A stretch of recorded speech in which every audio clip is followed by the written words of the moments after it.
그들이 가지고 있는 고민, 문제가 무엇인지 설문조사를 했습니다. 그런데 그 조사 결과 그들이 가지고 있는 가장 큰 문제는 무엇인가 하면은 바로 두려움이다 하는 것이죠. 졸업하는 것도 두렵고 사회 나가는 것도 두렵고. 왜 두렵겠습니까? 내가 좋은 직장을 구할 수 있을까 이런 두려움들이 있는 것이죠. 또 직장에서 내가 잘할 수 있을까 이런 두려움들이 있는 것이고. 그러다 보니까는 결혼에 대한 두려움이 있어서 결혼도 못하고, 또 결혼을 해도 자녀를 낳으면 어떻게 키울까 이런 두려움 때문에 자녀도 안 낳는 이런 젊은이들이 지금 참 너무나 많이 있다고 합니다. 근데 뭐 젊은이들만 두려운 것이 아니라 우리 모든 사람들에게는 이 두려움이라고 하는 것이 항상 있다 이렇게 말할 수 있습니다. 이 두려움이라고 하는 것, 우리의 삶에서 뗄래야 뗄 수 없는 것이라고 할 수 있겠죠. 종류는 달라도 우리에게는 두려움과 공포라고 하는 것들이 누구에게나 다 있다라고 말할 수 있습니다. 그러니까 이 두려움은 우리가 없애려고 한다 할지라도 그것이 없어지느냐 하면 그렇지 않고 우리 안에 여전히 잠재적으로 존재하기도 하고, 그것이 우리 안에 우리를 지배하고 다스리는 큰 힘이 되기도 하는 것입니다. 어쩌면 우리가 늘 입고 있는 옷처럼, 또 가까운 친구처럼 두려움이라고 하는 것은 내 삶에 항상 존재하고 있다 이렇게도 말할 수 있겠습니다. 우리가 이 두려움에 대해서 먼저 알아야 될 사실이 있습니다. 이 두려움이라는 것은 반드시 나쁜 것만은 아니라는 겁니다. 알고 보면은 이 두려움이 있기 때문에 오히려 우리 삶에 긍정적인 그런 역할을 하는 경우들도 참 많이 있습니다. 그래서 모든 위대한 발명을 생각해 본다면 사람들은 열악한 환경과 조건을 벗어나려고 하다가 보니까 그렇게 된 것이죠. 어둠을 두려워하다 보니까 전기가 이제 발명이 돼서 지금은 밤에도 낮과 같이 환하게 지낼 수 있게 된 것입니다. 또 고통에 대한 그런 두려움이 있으니까는 사람들이 열심히 연구를 해가지고 질병을 치료하는 치료법들을 개발하고 어떻게 병을 고칠 수 있을까 이런 의학이 발전되기도 하는 것입니다. 이처럼 두려움이라고 하는 게 마냥 나쁜 것만은 아니고 그것을 통해서 우리 삶에 긍정적인 에너지로 사용되어 줄 수도 있는 것이죠. 그래서 정신분석학자 프로이트는 인간의 두려움에는 정상적인 두려움과 비정상적인 두려움 이 두 가지가 있다 이렇게 말했습니다. 예를 들면 어떤 사람이 뱀에게 물려가지고서 고통을 당한 사람이라고 한다면 뱀을 무서워하는 것은 당연한 두려움이죠. 그런데 그게 아니라 그냥 카페트 위에 그려진 뱀조차도 두려워한다면 그것은 노이로제와 같은 것이고 비정상적인 두려움이라고 말할 수 있는 겁니다. 그런데 많은 경우에 우리가 두려워하는 것은 정상적인 두려움보다는 이런 비정상적인 두려움을 가질 때가 많다는 겁니다. 알다시피 비정상적인 공포라고 하는 것, 그것은 우리에게 전혀 도움이 되지 않습니다. 오히려 우리의 정상적인 삶을 망가뜨릴 수 있는 것, 이것이 바로 이 비정상적인 두려움을 사로잡힐 때 나타나는 현상인 겁니다. 그러니까 이 비정상적인 두려움을 갖게 되면은 우리의 삶이 비정상적이 되어버리고 우리의 행동들, 우리가 하고자 하는 모든 것들이 왜곡된 형태로 나타나 보일 수 있다라고 하는 것이죠. 그렇기 때문에 우리는 이 두려움이라고 하는 것들을 잘 다스릴 수 있어야지 하겠다. 이 두려움에 사로잡혀서는 안 된다라고 말할 수 있는 겁니다. 그러면 우리가 어떻게 두려움에 사로잡히지 않을 수 있겠는가 하는 것 생각해 본다면 우리가 일반적으로 우리가 교훈을 준다면 무엇보다도 용기를 내서 그 두려움에 부딪혀야 한다라고 하는 것이죠. 그래야지만 이 두려움을 극복할 수가 있는 것입니다. 용기라고 하는 것, 그것은 어떻게 보면은 자기 확신과 같은 것이죠. 이 두려움이라는 것 자체가 자기 외에는 그 두려움을 물리쳐줄 사람이 없습니다. 다른 사람이 내 안에 있는 두려움을 물리칠 수가 있겠습니까? 그럴 수 없죠.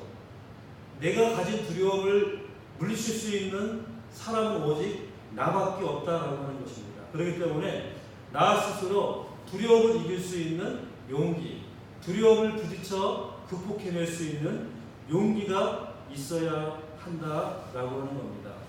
그래서 여러분 가운데 혹시 두려운 마음 가운데 내가 사로잡혀 있다라고 한다면 무엇보다도 용기를 내야 한다. 두려움을 극복해낼 수 있는 용기를 내가 가져야지만 이 두려움을 이겨낼 수 있다라고 하는 것입니다. 그런데 오늘 우리는 전혀 다른 차원에서 정말 두려워할 것과 두려워하지 말아야 할 것을 알아야지만 합니다. 그 내용이 바로 오늘 우리가 읽은 이 본문의 말씀입니다. 사실 우리가 용기를 가지면 웬만한 두려움은 물리칠 수가 있죠. 하지만 인간의 두려움에는 보다 더 근원적인 두려움이라고 하는 것이 있습니다. 앞에 말씀드렸던 용기를 가지고 물리칠 수 있는 두려움, 그것은 모든 사람들, 하나님을 믿든지 믿지 않든지 모든 사람들이 할 수 있는 그런 일들입니다. 그렇기 때문에 모든 사람들에게 우리가 일반적으로 용기를 내라, 용기를 가지고 극복해라, 이렇게 권면할 수가 있는 것이죠. 그러나 그렇게 해서 물리칠 수 있는 두려움이라고 하는 것은 사실 일부분에 불과한 것입니다. 하나님 없이 해결할 수 있는 두려움이라고 하는 것은 우리 인생에 있어서 지극히 작다는 것이죠. 우리에게는 보다 더 근원적인 두려움이 있는데 이 두려움이라고 하는 것은 단지 용기를 가진다라고 해서 극복할 수 있는 것이 아니다라고 하는 것입니다.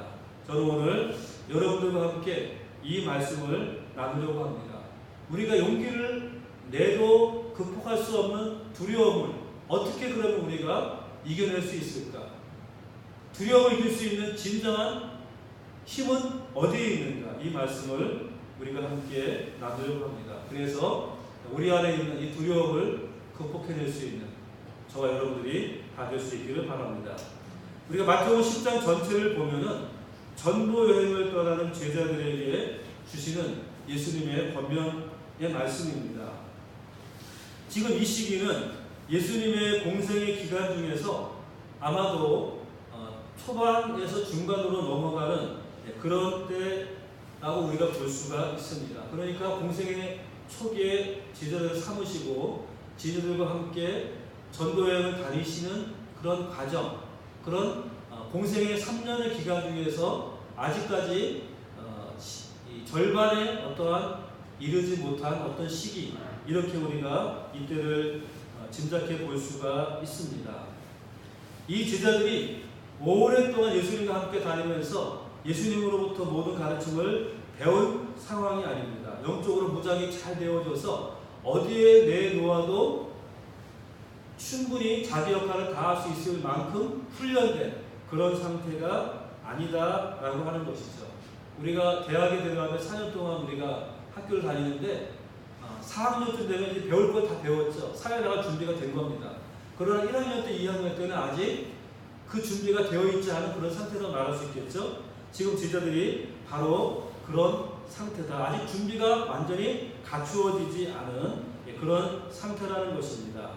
자, 그런 제자들을 지금 예수님께서는 내보내는 겁니다. 전도하기 위해서 보내는 것이죠. 그래서 예수님께서 이들을 보낼 때 자신의 심정을 뭐라고 말하고 있느냐 하면 내가 너희를 보내는 것이 양을 이리 가운데로 보내는 것과 같다. 이렇게 참 제자들을 보내는 그 마음이 조심스럽고 안타까운 마음을 그렇게 표현을 했습니다. 그래서 너희가 가서 복음을 전하면서 제자들이 일어날 여러 가지 일들을 다 말씀을 했습니다.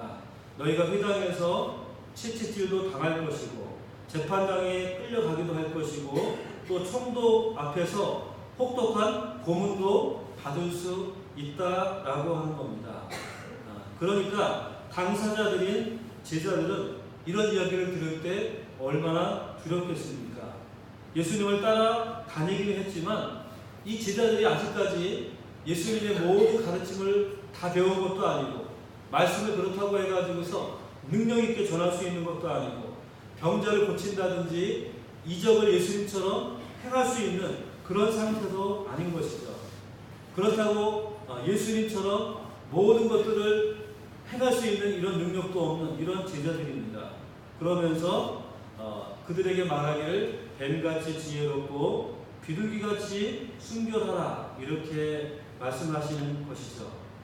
그런데 보아하니까 제자들은 지금 이 이야기도 잘 접수가 안 되는 그런 상황이라고 볼 수가 있습니다.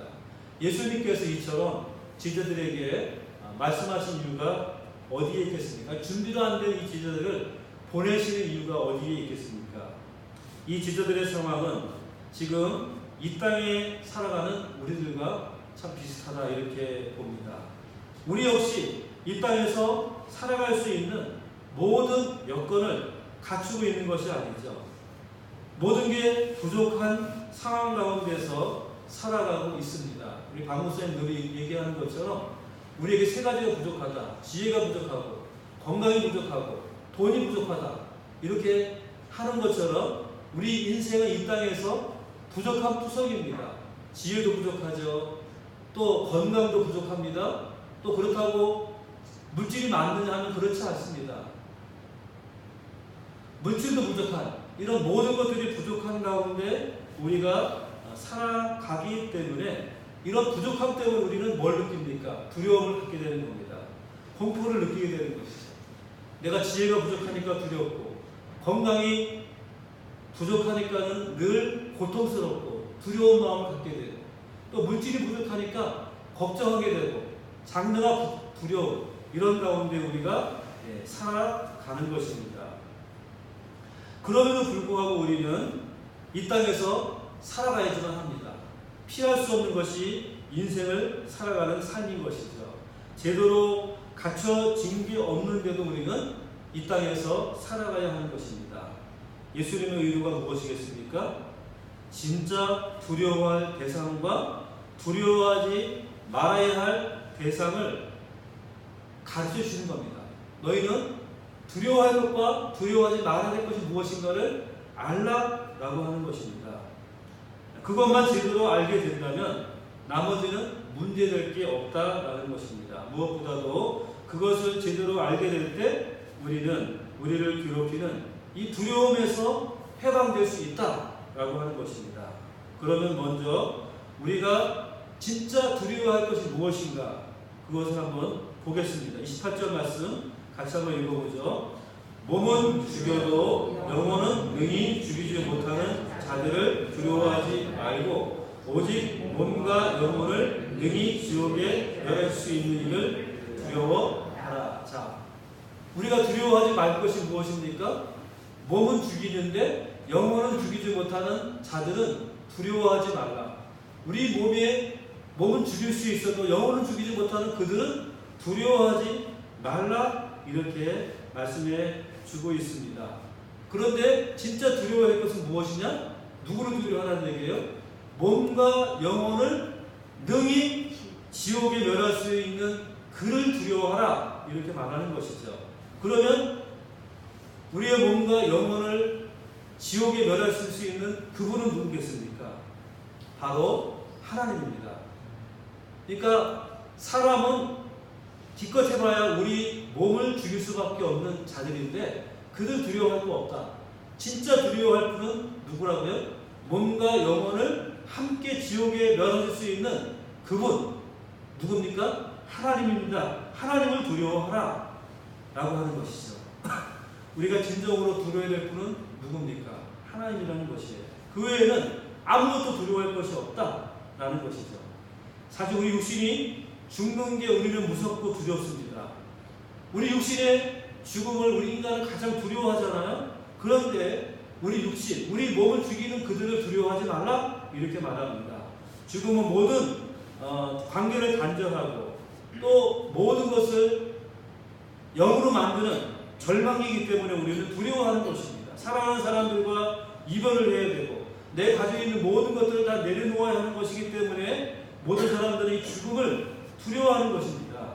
그런데 몸을 죽일 수 있는 그들을 두려워하는 것이 아니라 그들 두려워할 필요가 없다?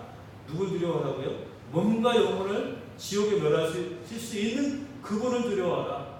하나님을 두려워하지 사람 두려워할 필요 없다. 이렇게 말하는 겁니다. 니체는 인생을 줄타기에 비유했습니다. 가는 길에 생명을 걸고 한 발자국 한 발자국 발을 떼어놓는 고개사 야말로 심각하고도 진지한 우리 인생의 상징이라는 것이죠. 줄을 타는 고개사는 뒤로 물러설 수도 없고 또 조금의 방심도 휴식도 허용되지 않습니다. 고개사는 떨어져 죽지 않기 위해서 정신을 집중해가지고 그 위주를 타야지만 그는 살 수 있는 것이죠. 이것이 바로 인생이라는 것입니다. 그러나 이런 외줄타기 인생은 죽음을 두려워할 수밖에 없어요. 그 위줄에서 떨어지지 않기 위해서 아둥바둥 그렇게 노심초사하며 살아가는 것이 우리 인생이다라고 하는 것입니다. 그런데 이런 육신의 죽음보다 더 두려운 것이 있다는 것입니다. 무엇입니까? 영혼의 죽음. 영혼이 지옥에 멸하는 이것이 진정 두려운 일이다 라고 하는 것이죠. 육신의 죽음이 우리 인생의 끝은 아닙니다. 죽음 후에는 무엇이 있습니까? 심판이 있습니다. 그래서 그 하나님의 심판의 기준은 뭐겠습니까? 믿는 자에게는 영원한 생명이지만 믿지 않는 자에게는 영원한 지옥의 형벌이 기다리고 있다는 것입니다. 소아시아 7교회 중에 서머나 교회의 이 폴리갑 감독이라는 분이 있었습니다. 그가 로마 황제를 섬기지 않고 예수 그리스도를 믿는다는 이유 때문에 붙잡혔어요. 재판을 받습니다. 사형 언도를 받습니다. 서머나의 총독이 마지막으로 폴리갑에게 권고를 합니다. 내가 예수 그리스도를 한 번만 부인하면 내가 살려주겠다. 그리고 로마 황제를 내가 한 번만 주라고 말하면 내가 너를 살려주겠다라고 제안을 했습니다. 그러니까 이 폴리갑이 말합니다. 나는 그렇게 할 수가 없습니다. 우리 주님은 내가 80평생 살 동안 나를 한 번도 부인한 적이 없는데 내가 어떻게 그 예수님을 부인할 수 있겠습니까? 그럴 수 없습니다. 이렇게 말했다고 합니다. 그랬더니 옆에서 지켜보던 총독의 부하가 저놈이 아주 뜨거운 맛을 못 봐서 그런다고 하면서 폴리갑을 사자의 밥으로 주지 말고 풀무불에 던져서 죽이라고 그렇게 제안을 했습니다. 그래서 총독은 이 폴리갑을 뜨거운 풀무불에 던져서 죽이는 화형으로 그를 사형에 처하라고 명령을 했습니다. 그러니까 이 폴리갑이 엄숙한 자세로 이 총독에게 말을 했습니다. 당신은 나를 이 뜨거운 불에 던지지만 당신이야말로 영원히 뜨거운 지옥불에 던져지고 말 것입니다. 이 말을 들은 총독은 얼굴이 하얗게 질렸다라고 합니다. 폴리갑의 얼굴은 천사의 얼굴같이 환하게 빛났고 이 총독의 얼굴은 공포에 일그러진 얼굴이 되었다고 합니다. 누가 사형수고 누가 총독인지 알 수 없었다는 것이죠. 이 서머나 총독은 왜 그런 얼굴을 해야만 했겠습니까? 영혼이 죽는 것을 두려웠기 때문인 것입니다. 진짜 두려운 것은 무엇일까요? 우리 육신이 죽는 것이 아니라 우리 영혼이 지옥불에 던져지는 것. 이것이 진정으로 두려운 일이라는 것이죠. 그러니까 저와 여러분들은 어떻습니까? 예수님께서는 이미 오래전에 우리를 택하셔서 그리스도의 피로 값주고 사셨습니다. 그래서 우리에게 영원한 생명을 주신 것이죠. 이 사실을 믿습니까? 물론 우리는 이 땅에서 다 죽음을 맞이할 것입니다. 그러나 우리에게는 그 죽음이 결코 끝이 아닙니다. 우리에게는 영원한 생명, 영원한 천국에서 주님과 함께 영원한 생명을 누리며 살 날이 우리에게는 보장되어 있는 것입니다. 그러므로 여러분 기억하시기 바랍니다. 하나님을 두려워하는 사람은 하나님 이외에 그 어떤 것도 두려워하지 않게 됩니다. 그러나 반대로 하나님을 두려워하지 않는 사람은 하나님 이외의 모든 것들을 다 두려워하게 될 것이라는 겁니다. 여러분 무엇을 선택하시겠습니까? 하나님 한 분만 두려워하시겠습니까? 아니면 하나님 이외의 모든 것들을 두려워하며 살겠습니까? 여기에 대한 대답은 분명하죠. 우리는 하나님 이외의 것들은 두려워하지 말아야 한다는 겁니다. 그러나 실제로 우리는 그렇지 못합니다. 여전히 두려워하고 공포에 사로잡혀 있죠. 우리가 연약해서 그렇습니다. 그리고 우리 주님께서도 그 사실을 알고 계셨습니다. 그래서 주님께서는 오늘 우리들에게 그 두려움을 벗어날 길을 마련해 주셨습니다. 오늘 주님은 본문을 통해서 두 가지 방법을 알려주시고 있는데 첫 번째가 바로 믿음입니다. 믿음이 있으면 우리는 두려움을 이길 수 있다는 것이죠. 어떤 믿음입니까? 하나님 우리 한 사람 한 사람을 지극히 사랑하신다라는 사실을 믿는 믿음이죠.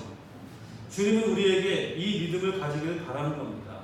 오늘 예로 드신 말씀을 한번 보시기 바랍니다. 참새 얘기를 하고 있어요. 참새가 얼마나 참 하찮은 존재입니까? 그런데 이 한 마리가 죽는 것, 사는 것, 모든 것들이 우리에게는 아무런 관심거리가 안 되지만 그러나 하나님 이것조차도 다 하나님의 지배하시고 주관하시고 다스리신 가운데 있다라는 것입니다. 마태는 참새 두 마리가 한 아사리온에 팔리는 것이 아니냐 이렇게 반문을 합니다. 그러나 하나님께서 허락하시지 아니하시면 그 하나라도 땅에 떨어지지 않는다라고 하는 것입니다. 자, 마태는 이렇게 참새 두 마리가 한 아사리온에 팔리는 것이 아니냐 이렇게 썼는데 누가복음에 보면 이 같은 본문, 이 12장에 보면 같은 본문이 나오는데 누가는 참 재미있게 썼어요. 마태는 참새 두 마리가 한 아사리온에 팔린 것이 아니냐 이렇게 썼죠. 그런데 누가는 참새 5마리가 두 아사리온에 팔리는 것이 아닌가 이렇게 썼어요. 왜 이렇게 썼을까요? 마태는 두 마리가 한 아사리온이다. 그런데 누가는 5마리가 두 아사리온이다. 이렇게 썼습니다. 아사리온이라는 것은 유대 화폐 가운데 가장 작은 단위입니다. 우리 화폐로 따지면 뭐 한 10원? 뭐 이런 정도로 작은 그런 단위의 화폐입니다. 한 아사리온에 두 마리. 그런데 누가는 두 아사리온에 5마리. 그러니까 한 마리는 뭐예요? 덤으로 둔다는 얘기예요. 두 아사리온 되면 5마리를 살 수 있다는 얘기입니다. 그 당시에 아마 그랬던 것 같아요. 그러니까 이 참새가 얼마나 하찮은 존재였으면은 덤으로 줄 수 있는 그냥 두 아사리온으로 사면은 한 마리는 덤으로 줄 수 있는 바로 그런 미물이 바로 이 참새라고 하는 것입니다. 예, 그런데 하나님은 이런 참새까지도 하나님이 허락하시지 않으면 땅에 떨어지지 않는다. 이렇게 말씀해 주고 있는 겁니다. 그런데 여기에서 참새 한 마리가 땅에 떨어진다는 이 의미가 무엇이겠습니까? 저는 이것을 그 참새가 죽는 것으로 이렇게 생각을 했는데 주석을 보니까 그게 아니라 참새가 땅에 그냥 내려앉는 것을 말한다는 겁니다. 그러니까 참새가 죽는 것 이것이 아니라 하늘의 날개가 땅에 내려앉잖아요. 바로 그것까지도 하나님이 다 주관하신다라고 하는 겁니다.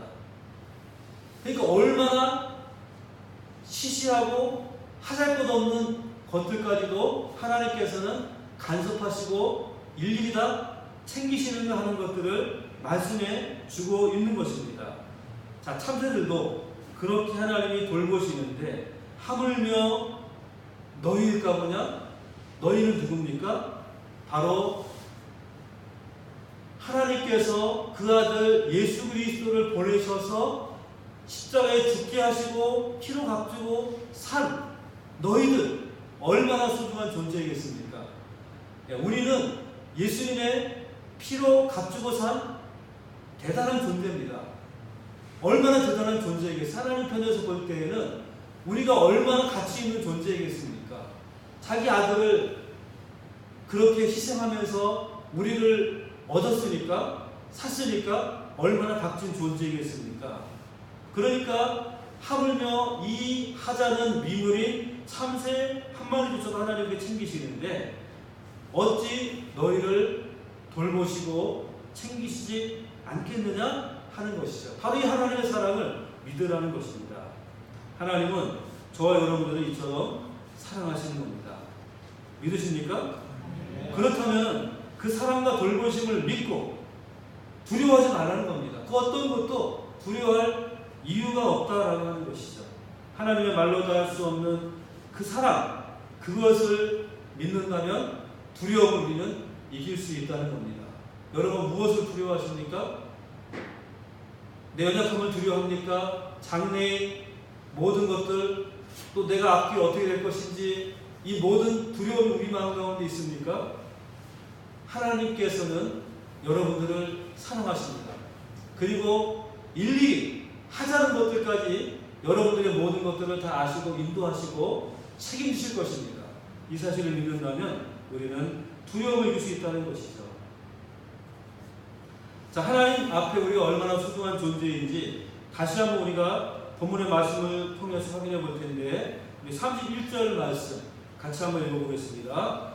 너희에게는 머리털까지 다 세심과 되었나니 두려워하지 말라. 너희는 나는 참새보다 중하니라. 여러분 중에 여러분 머리털이 몇 가닥인지 아시는 분 있습니까?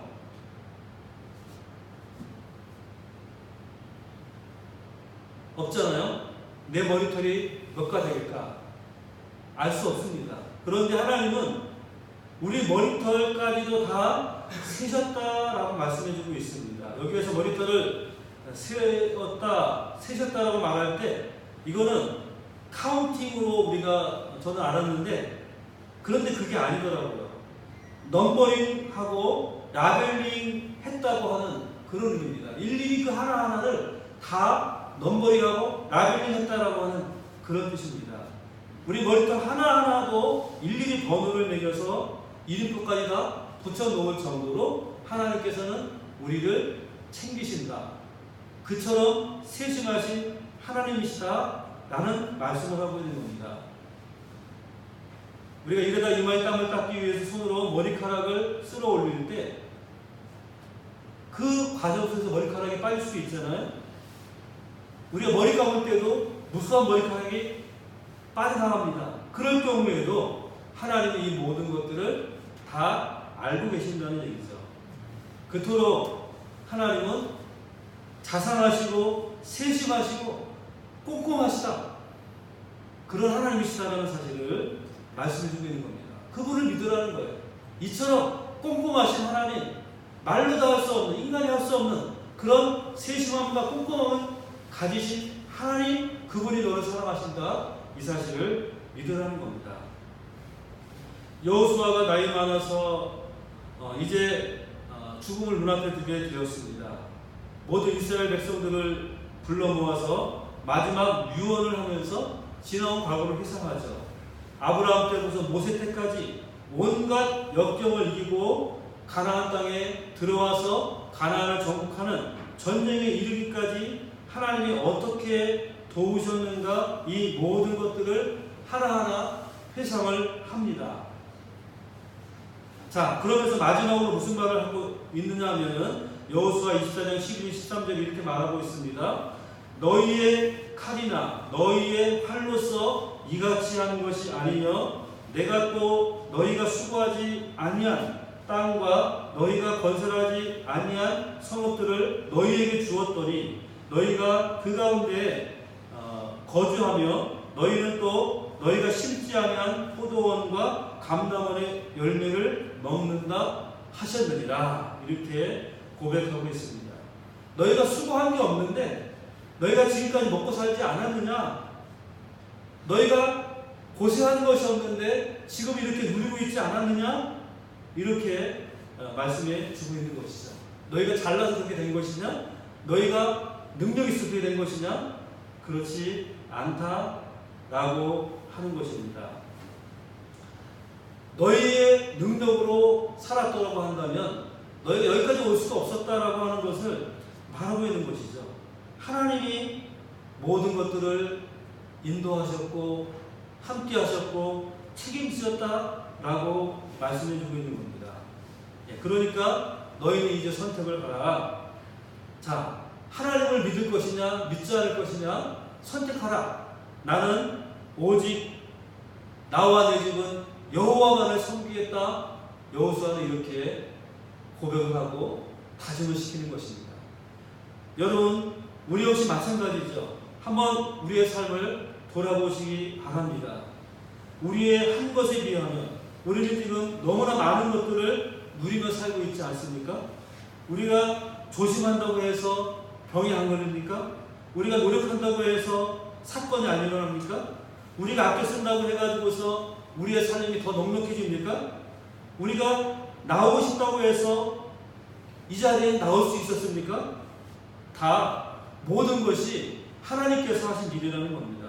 우리 머리털까지 세심받으신 그 꼼꼼하신 하나님, 세심하신 하나님의 사랑이 이스라엘 백성을 돌보셨듯이 우리를 이곳까지 오게 하셨고 살게 하셨다라고 하는 것이에요. 그래서 오늘 이 시간에 이렇게 우리가 이 자리에 나와서 예배를 드리고 있는 것 아니겠습니까?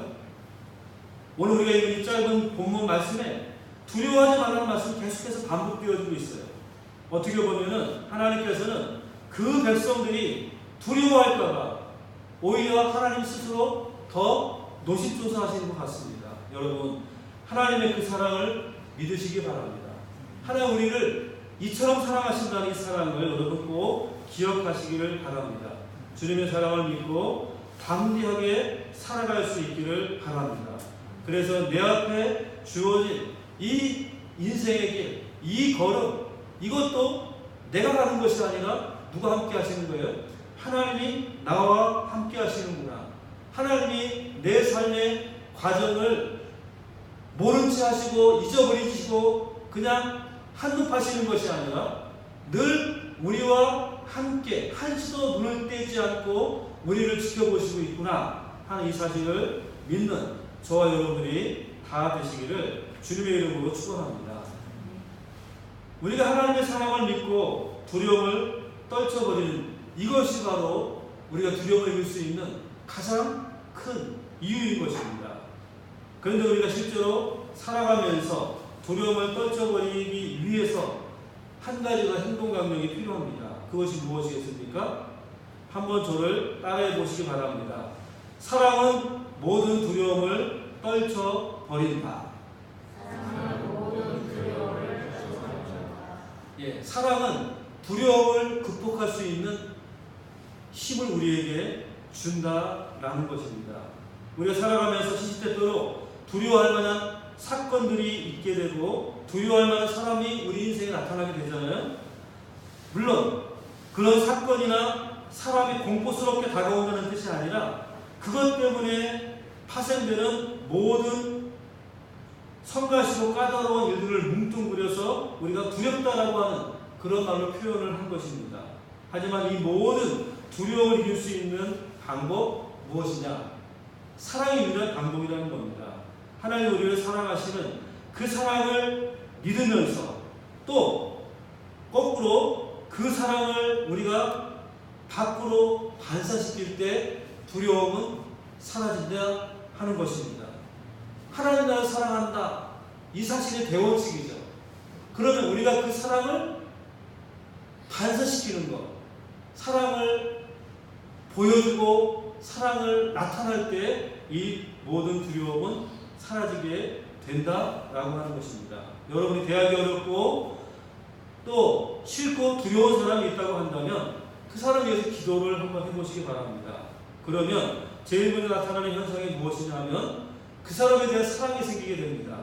그리고 그를 축복하게 됩니다. 마지막으로 그 사람에 대한 두려움이 내 마음 가운데에서 사라지게 된다는 겁니다.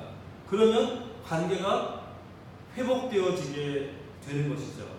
그래서 사도 요한은 요한일서에서 이렇게 말하고 있습니다. 사랑 안에 두려움이 없고 온전한 사랑이 두려움을 내어 쫓는다, 이렇게 말씀하고 있습니다.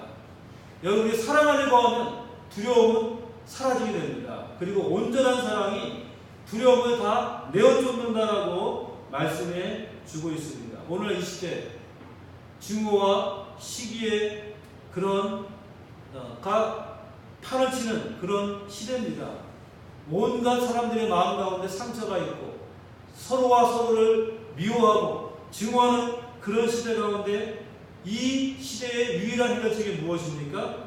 사랑만이 유일한 치료책인 것입니다. 우리가 사랑해야지만이 극복할 수가 있습니다. 사랑이 내 마음 가운데 채워져야지만이 우리는 모든 두려움과 불안과 공포를 이겨낼 수 있다라고 하는 것입니다. 예수님께서는 하나님이셨지만 이 땅에 인간의 몸을 입고 태어나셨습니다. 그렇기 때문에 예수님은 인간이 겪는 모든 고통을 다 겪으셨어요. 그런데 그렇기 때문에 예수님께서 십자가를 지실 때에도 인간이기 때문에, 인간의 연약함을 가지고 계시기 때문에 그것이 그 마음 가운데 어떤 두려움과 공포로 다가왔을 것입니다. 그래서 겟세마네 동산에서 피가 땀으로 그렇게 기도를 하셨습니다. 그런데 그것을 극복하고 십자가의 길을 갈 수 있었던 이유가 무엇이겠습니까? 바로 우리를 향한 사랑 때문에, 죄인을 향한 사랑 때문에 그 모든 두려움을 이기고 십자가에 지실 수 있었던 것입니다.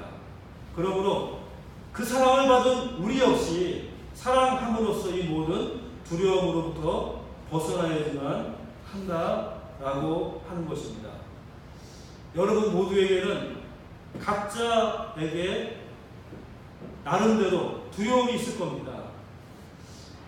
이번 시험에 합격하지 못하면 어떻게 하나 하는 그런 두려움도 있을 것이고, 취업이 되지 않으면 어떻게 하나 하는 그런 두려움도 있을 것입니다. 내 장래는 어떻게 될 것인가, 이런 두려움도 있을 것입니다. 이리저리 얽힌 사람들과 인간관계에 대한 그런 두려움도 있을 것입니다. 한 달 생활비, 경제적인 어려움들로 말미암은 그런 두려움도 우리 마음 가운데 무겁게 자리 잡을 수 있을 것입니다. 말씀을 듣고 나서도 당장 두려움이 사라지지는 않을 것입니다.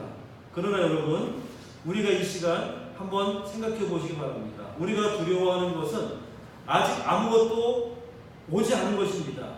엄밀하게 말하면 우리가 일이 닥친 후에 두려워해도 늦지 않을 일들이라는 것입니다. 그러므로 우리가 정말 두려워해야 할 것은 무엇입니까? 두려워하는 그 마음을 우리가 두려워해야 합니다. 그 두려워하는 마음을 내가 계속해서 가지고 있는 이 사실을 우리는 버려야 된다는 겁니다. 그 두려움을 이 시간 버릴 수 있기를 바랍니다. 여러분 용기를 가지시기 바라고, 참새보다도 저 밖에 있는 그 참새보다도 우리는 얼마나 더 귀한 소중한 존재입니까? 하나님 편에서 볼 때 그 참새 한 마리보다도 우리는 얼마나 더 값진 존재입니까? 그 하나님께서 나를 사랑하시고 나를 일일이 챙겨 보신다라고 하는 이 사실을 믿음으로 말미암아 모든 두려움에서 벗어날 수 있기를 바랍니다. 우리는 하나님의 사랑을 입은 자들입니다. 여러분 아직도 하나님을 믿지 않는 그런 분이 있다고 한다면 하나님의 이 사랑, 하나님 나를 사랑하신 그 놀라운 사랑을 이 시간 바라보시기 바랍니다. 십자가에서 우리를 위해서 죽으신 예수 그리스도, 그분을 바라보시기 바랍니다.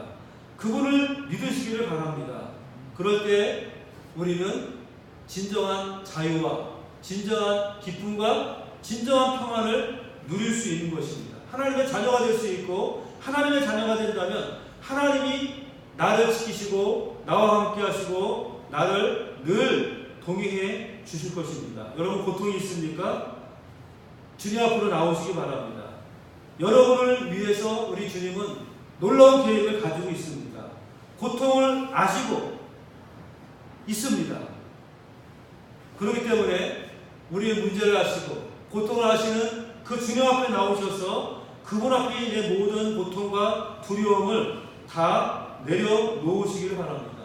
그럴 때 우리 주님께서 우리에게 참된 평안을 주실 줄 믿습니다. 우리 마음 가운데 모든 두려움, 거기에 더 이상 우리가 사로잡히지 마시고 우리 주님 앞에 다 내려놓으시길 바랍니다. 그래서 그 두려움에서 벗어나 주님 안에서 진정한 자유를 누리는, 평안을 누리는 우리 모두가 다 될 수 있기를 주님의 이름으로 축원합니다. 기도드리겠습니다. 살아계신 아버지 하나님, 주님의 은혜를 감사합니다. 오늘 주님께서 우리를 사랑하시되 하늘의 저 참새보다도 얼마나 더 귀하게 우리를 사랑하시는지 모릅니다. 우리를 세심하게 살펴보시면서 우리의 머리털까지라도 다 세심받으신 그 주님의 꼼꼼함이 우리를 떠나지 아니하시고 우리를 지켜보시고 우리를 아시고 우리를 인도하시는 그 주님이신 줄 우리가 믿고 그 믿음으로 말미암아 우리 안에 있는 모든 두려움을 다 이겨낼 수 있도록 은혜 내려 주시옵소서. 주님께서 나와 함께 하신다고 하는 이 사실을 우리가 기억하며 살아갈 수 있도록 도와 주시옵소서. 예수님의 이름으로 기도드리옵나이다.